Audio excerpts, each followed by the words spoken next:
Middle east इस वक्त एक ऐसी आग में घिर चुका है जिसने दुनिया की जियोपॉलिटिक्स को हिला के रख दिया है। लेकिन इस जंग के धुएं में एक मिस्ट्री जन्म ले चुकी है जिस पर मेन स्ट्रीम मीडिया खामोश है। पिछले चंद दिनों से आलमी सतह पर सिर्फ एक ही सवाल गूंज रहा है, इज बेंजामिन नेतन्याहू डेड और अलाइव। दोस्तों, जब स्टेट लेवल पर किसी भी इंफॉर्मेशन को छुपाया जाता है तो उसमें लूप होल्स रह ही जाते हैं। आज की इस वीडियो में हम उन 8 क्रिटिकल पॉइंट्स को डिटेल्ड एनालिसिस करने की कोशिश करेंगे जो ये साबित करते हैं कि ऑफिशियल नैरेटिव मुकम्मल तौर पर कोलैप्स हो चुका है। हम स्पेसिफिकली उन कॉन्ट्राडिक्शंस की बात करेंगे जो ऑफिशियल नैरेटिव या ऑफिशियल अकाउंट्स के थ्रू हमारे सामने आए हैं। तो चलिए वीडियो को स्टार्ट करते हैं। पॉइंट नंबर 1 और 2 आपस में जुड़े हुए हैं दोस्तों, और यहीं से इस पूरे कवर अप का सबसे बड़ा झोल सामने आता है। सोशल मीडिया पर नेतन्याहू की एक वीडियो वायरल हुई जिसमें उनके हाथ की 6 उंगलियां वाज़ेह तौर पर देखी जा सकती हैं, जिससे यह साबित होता है कि ये एक AI जनरेटेड वीडियो है। लेकिन सबसे अहम और इम्पोर्टेंट पॉइंट्स ये नहीं कि ये एक AI जनरेटेड वीडियो है, ठीक, बल्कि सबसे अहम पॉइंट ये है कि ये किसी दुश्मन की तरफ से पोस्ट की गई वीडियो नहीं, बल्कि बेंजामिन नेतन्याहू के ऑफिशियल एक्स अकाउंट पे पोस्ट की गई वीडियो थी।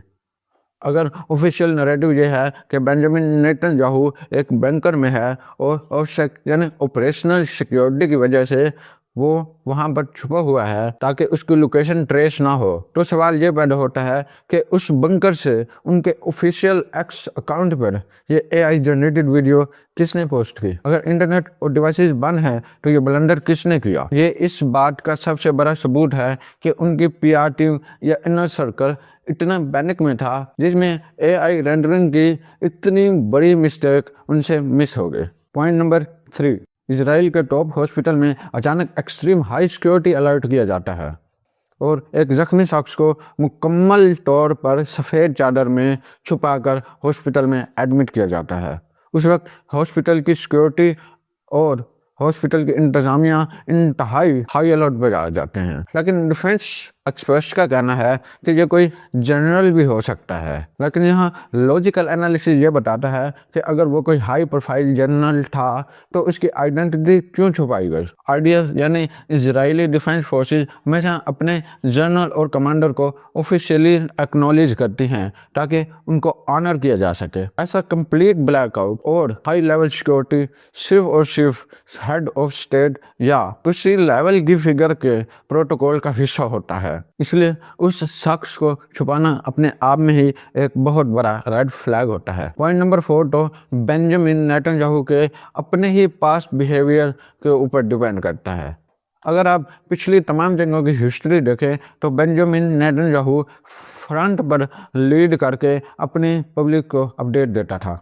वो कंटिन्यूसली वार कैबिनेट को पब्लिकली लीड करता था और रेगुलर प्रेस ब्रीफिंग भी देता था। एक ऐसी जंग जो उनकी पॉलिटिकल करियर के लिए बहुत ज़्यादा अहम है, उसमें उनका स्क्रीन से मुकम्मल तौर पर गायब हो जाना उनके 20 साल के पॉलिटिकल करियर और एक्शंस के बिल्कुल बरक्स है।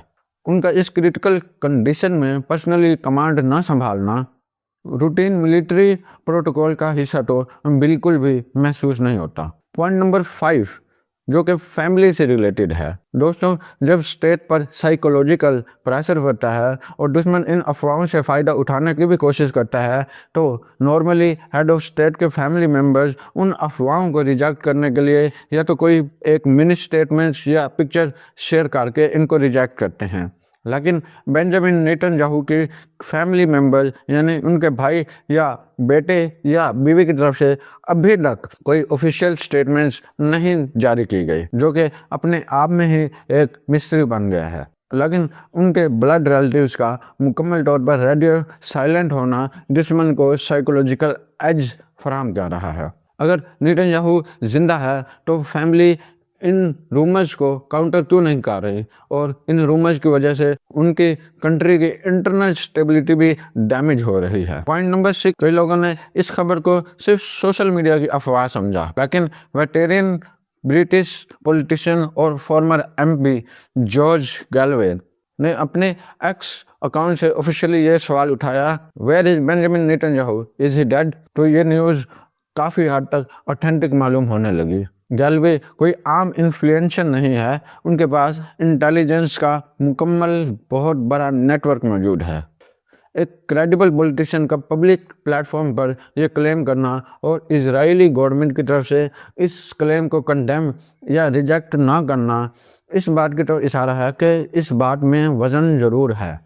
अब आते हैं अपने आखिरी और सबसे अहम पॉइंट पर, यानी पॉइंट नंबर 7 और 8, और ये दोनों पॉइंट्स यूएस से रिलेटेड हैं। सबसे पहले डोनाल्ड ट्रंप, जो डेली बेसिस पर अपने अकाउंट्स पे एक्टिव रहते हैं, अपडेट्स देते रहते हैं, डेली दर्जनों कॉन्फ्रेंसेस करते हैं, वो इन रूमर्स को रिजेक्ट क्यों नहीं कर रहे?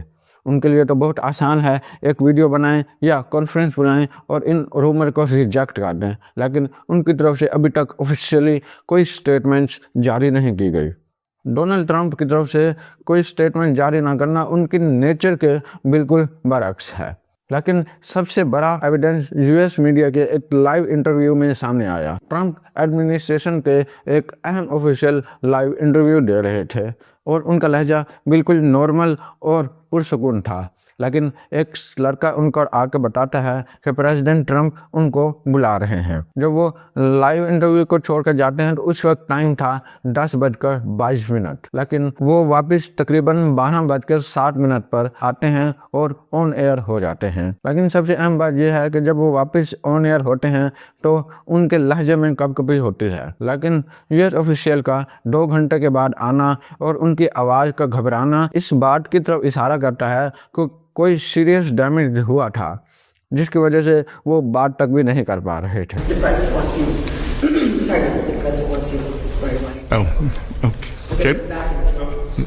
Okay. No problem at all. See you shortly, Mr. Secretary. You can work that in. Mr. Secretary, I have to say, it's a first, I'm sure. The President is in great spirits. The Iranian mission is proceeding well ahead of schedule. And I have to tell you, Wolf, that I have a teenager who's considering military service, and I could give this team my highest compliment, from President Trump to the head of the Joint Chiefs to... दोस्तों, अगर इन 8 critical points को हम detail तौर पर समझें तो हमें ये आइडिया होता है कि हमसे कुछ ना कुछ हकीकतें छुपाई जा रही हैं। AI जनरेटेड वीडियोस, हॉस्पिटल का VIP lockdown, historical track record का टूटना, फैमिली की साइलेंसी और ट्रंप की तरफ से कोई स्टेटमेंट ना आना, इस बात से ये पॉइंट जा रहा है कि कहीं ना कहीं कोई बहुत बड़ा सीरियस डैमेज बेंजामिन नेतन्याहू को हुआ है। या तो वो मर चुका है या वो शदीद जख्मी है, जिसको अब छुपाया जा रहा है। आपके इस हवाले से क्या लॉजिकल डिडक्शन है? क्या आपको लग रहा है कि जो ऑफिशियल नैरेटिव बोल रहा है वो सच है, या फिर आपको लगता है कि बेंजामिन नेतन्याहू की डेथ हो चुकी है? अपना deeply analyse opinion comment section में ज़रूर शेयर करें। और हाँ, अगर आपको ये वीडियो अच्छी लगी तो अपने दोस्तों के साथ शेयर करें, चैनल को सब्सक्राइब करें। मैं मिलूंगा आपसे नेक्स्ट वीडियो में, तब तक स्टे सेफ, स्टे इन्फॉर्म्ड।